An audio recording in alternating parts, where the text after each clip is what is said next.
राधे गोविंद गोपाल राधे राधे राधे गोविंद गोपाल राधे। जय श्री कृष्ण। संडे सत्संग में सभी का स्वागत है। श्री गुरुदेव श्री कृष्ण को याद करते हुए शुरू करते हैं आज का सत्संग। मुझे भरोसा राम तू दे अपना अनमोल, रहूं मस्त निश्चिंत मैं कभी न पाऊं डोल। जब बालक छोटा होता है तो दोनों भुजा ऊपर करके माँ को आग्रह करता है, मुंह का आग्रह कि माँ मुझे गोदी ले लो, मुझे आपकी ज़रूरत है, मुझे आपका सानिध्य चाहिए, प्रेम चाहिए, आपका नज़दीक होना चाहिए। तो उस माँ भी एकदम ममता से भर जाती है और अपने पुत्र को पुत्री को तुरंत अपने संतान को गोदी में ले लेती है। तो बस इसी तरह जब हम सत्संग में बैठते हैं तो जब दोनों भुजा उठाकर आवेदन करते हैं हरि से, हे नाथ अब अपना लीजिए, मैं सिर्फ आपका हूँ और आप ही मेरे अपने हो, अब मुझे अपना लो प्रभु, मुझे अपनी गोदी में ले लो, मुझे अपने हृदय से लगा लो और मेरे सिर पर अपना हाथ रखो।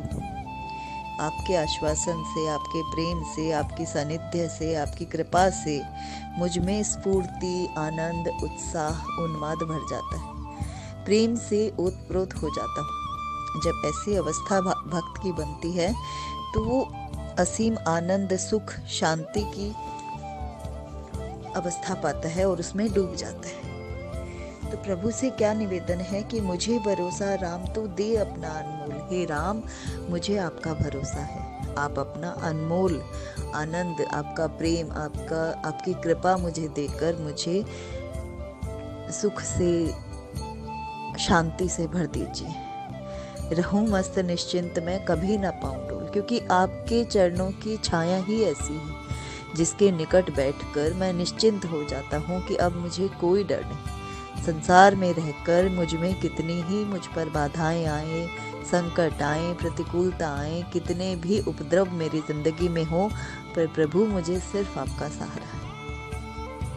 जब जैसे जो बच्चा बड़ा होता है तो बाहर खेलने जाता है, कभी किसी से झगड़ा होता है, खेल खेल में कभी किसी से मार पिटाई होती है, तो जब दूसरा बच्चे को मारने दौड़ता है तो बच्चा कहाँ भागता है? माँ की तरफ भागता है, उसके आंचल में छुपकर, उसकी गोदी में छुपकर। बस बच्चे को यूँ लगता है कि बस माँ की गोदी में ही मेरा संसार है, यहाँ मुझे कोई मुझे मार नहीं सकता, डरा नहीं सकता, मुझे किसी की चिंता नहीं। बस उसी नवजात, उस छोटे से बालक की तरह, अबोध बालक की तरह हम सहज रूप से ईश्वर के शरणागत हो जाएं कि प्रभु मेरे को सिर्फ आपका आश्रय है, मुझे अब और कोई नहीं चाहिए।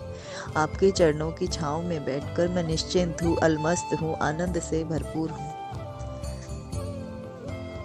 तभी राम नाम को मुद मंगलकारी कहा गया। राम नाम तो मंगल ही करता है। अब हम जब कृष्ण लेखन करते हैं, राम लेखन करते हैं, कोई गायत्री मंत्र लिखता है, कोई ओम नमः शिवाय लिखता है, जैसे हम कॉपी में लिखते हैं, तो क्यों लिखते हैं कि किसी भी तरह हम हरि के लिए कोई प्रयास करें, हम उन्हें पुकारें। एक एक अक्षर जब हम लिखते हैं तो हर एक अक्षर में पुकार हो, अंतर मन की पुकार कि हे कृष्ण, हे गोविंद, हे नाथ अब चले आओ, मुझे आपकी आवश्यकता है, मैं आपके बिना रह नहीं सकता। जब ऐसा भाव बनता है तो हम एक एक शब्द में प्रभु को पुकारते हैं और वो पुकार के लिए हमें बहाना चाहिए। कभी हम लिख कर, कभी हम बोल कर, कभी अपने प्राण शक्ति से, कभी अंतर मन से उनको पुकारते हैं। और अंतर मन तो सभी जगह है, क्योंकि जैसे ही हम लिखना शुरू करेंगे तो मन ऑटोमेटिक राम राम राम राम, कृष्ण कृष्ण कृष्ण कृष्ण करेगा। तो वैसे ही जब ओम लिखते हैं, ओम में ब्रह्मा विष्णु महेश तीनों का समावेश है, तो जब कोई भी हम ईश्वर का पवित्र नाम लिखते हैं तो हमें मानसिक जब अपने आप ही हम कर लेते हैं, उसके लिए हमें कोई स्पेशल एफर्ट नहीं करना पड़ता, क्योंकि माला लेकर बैठना सबके बस की बात नहीं। और कुछ लोगों को उसमें झिझक होती है, शर्म होती है कि क्या यार हम अभी से ही माला जाप करें क्या, हम माला फेरें क्या, हम सत्संग करें क्या। और जबकि सत्संग की अवस्था तो सत्संग के लिए किसी उम्र का विशेष महत्व नहीं। जब आप पर हरि की कृपा हो जाए, प्रभु आपको चुन ले, उसी टाइम सत्संग में लग जाओ। जब जागो तब सवेरा। संसार में तो हम लगे ही हुए हैं। सत्संग के लिए थोड़ा प्रयास करना पड़ता है, क्योंकि सत्संग में मन को लगाना पड़ता है। तो जब भी हरि की नज़र हम पर पड़ती है, प्रभु हमारी ओर देखते हैं, तो तभी हमारे मन में एक रुचि जगती है कि अब भक्ति करें, अध्यात्म की ओर चलें, थोड़ी जीवन में सहजता आए, शांति आए, सुख आए, क्योंकि सुख प्रभु के नाम में है। राम से अधिक सुख किसी भी कार्य में नहीं है। सत्य ज्ञान आनंद के परम धाम श्री राम, श्री कृष्ण, श्री गोविंद ठाकुर जी, परमात्मा, किसी भी नाम से पुकारो।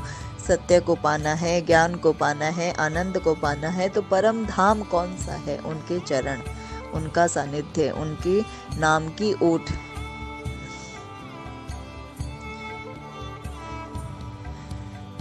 पुलकित हो मेरा तुझे होवे बहु प्रणाम। राम का सानिध्य लेने से, राम के शरणागत होने से रोम रोम पुलकित हो जाता है और प्रभु को हम प्रणाम करते हैं कि प्रभु मैं आपका हूँ और आपका ही रहना चाहता हूँ। इस जीवन के इस भव सागर में मैं गोते नहीं खाना चाहता। अगर मैं डूबूं या उबरूं या पार हो जाऊं, कोई भी अवस्था मेरी बने आपकी कृपा से, तो मैं आपके नाम की ओट में रहूं, नाम की छाँव में रहूं, नाम के सानिध्य में रहूं, क्योंकि नाम में ही नामी है। और जब हम किसी एक नाम की शरण ले लेते हैं, तो उस नाम में छुपे रहना, उस नाम की चादर को ओढ़ लेना। जैसे हम तन पर राम नाम लिखी चदरिया ओढ़ते हैं, तो एकदम से आपका वेश संत जैसा हो जाता है, पंडित जैसा हो जाता है कि आप कोई संत हो। वैसे ही जब राम नाम की चदरिया ये मन ओढ़ लेता है, कृष्ण नाम की चदरिया इस मन को उड़ा दें, तो मन संत हो जाता है। और मन को संत करने के लिए राम नाम की ही चुनरिया ओढ़नी पड़ती है, क्योंकि मन बस में आता ही नहीं। मन भागता रहता है, इधर उधर भटकता रहता है। जब भी हम ध्यान, साधन, भजन, सत्संग करने बैठते हैं, मन की भागदौड़ चालू हो जाती है। कभी इधर भागेगा, कभी उधर भागेगा, कभी ये सोचेगा, कभी वो सोचेगा। तो उस मन को बिठाने के लिए क्या करें? मन भटक रहा है तो उस मन को राम नाम की चादर उड़ा दो। चादर उड़ाने से वो मन एक जगह टिकना सीख जाएगा, बैठ जाएगा। जब बालक, जो छोटा बालक है, वो मचल रहा है, बाहर जाने के लिए जिद कर रहा है, तो माँ क्या करती है? उसे दूध पिलाती है, अपनी गोदी में सुलाती है और अपने आंचल के से ढक लेती है। तो वो ढकना क्या है कि उसे माँ ने अपने आप में समा लिया, अपनी गोदी में छुपा लिया, अब वो कहीं नहीं जाएगा। वैसे ही राम